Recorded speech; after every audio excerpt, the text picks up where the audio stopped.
देखिए, मैं 2-3 बात आपको पहले बताऊं। वो चाह नहीं, देश में 4 सीट पे चुनाव हो।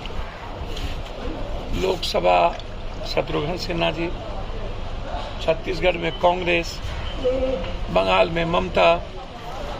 बोचाहा सीट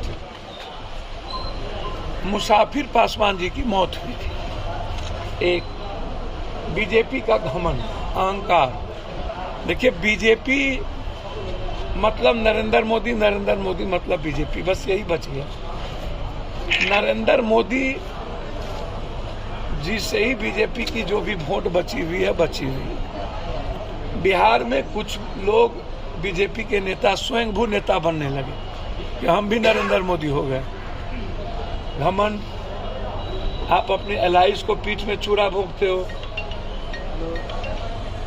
पहले आपको समझना चाहिए कि आपने जिस तरीके से सैनी को आपने हटाया, फिर मांझी को आप डिस्टर्ब कर रहे, और दूसरी तरफ आप नीतीश कुमार को भी खंजर भोंकने की तैयारी करते। तो नीतीश कुमार जी और सरकार और बीजेपी के बीच सब कुछ अच्छा नहीं है। तो चुनाव कहां से आप जीते?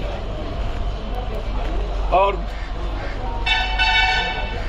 आरजेडी की जीत नहीं है, ये जीत सहानुभूति की जीत। ये जीत आपने जो समाज के अन्य वर्गों को दिल दुखाया, निषादों को दिल दुखाया, दलितों का दिल दुखाया, रमे राम जी को आपने दिल दुखाया, आप भूमिहार समाज को आपने दिल दुखाया। ये सारा सीक्वेंस एक हो गया।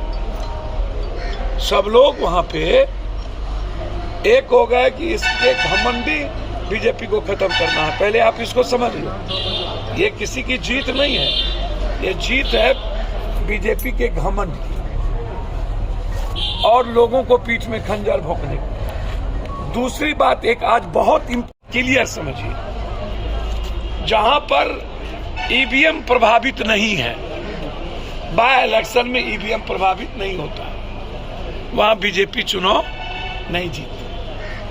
आप उठा के देखो। जहां पर नफरत पैदा करते हो, अभी आपने रामनवमी में इतना नफरत पैदा किया है, ऐसे होता है क्या?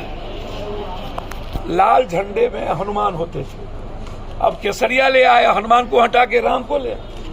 कभी जुलूस नहीं निकलता था। पहले राम होते थे, लक्ष्मण होते थे, सीता होती थी, भरत होते थे, जयबंद होते थे, शत्रुघ्न होते थे, सुग्रीव होते थे। अब सिर्फ राम बच गए आपके पास और सबको आपने हटा दिया। आप लगातार नफरत के आधार पर देश को बांटते हो, तो आपको जनता तो सिखाएगी सर। आपको बंगाल में सिखा दी दोनों सीट पर, छत्तीसगढ़ में सिखाया। इसीलिए मैं बहुत विनम्रता के साथ आग्रह करूंगा,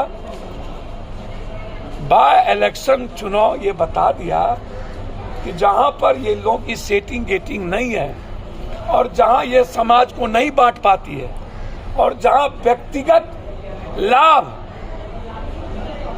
और खैरात बांटने की जो मोदी जी की आदत है वो नहीं प्रभावित हो, तो वहां इस जन्म में बीजेपी चुनाव नहीं जीत सकती।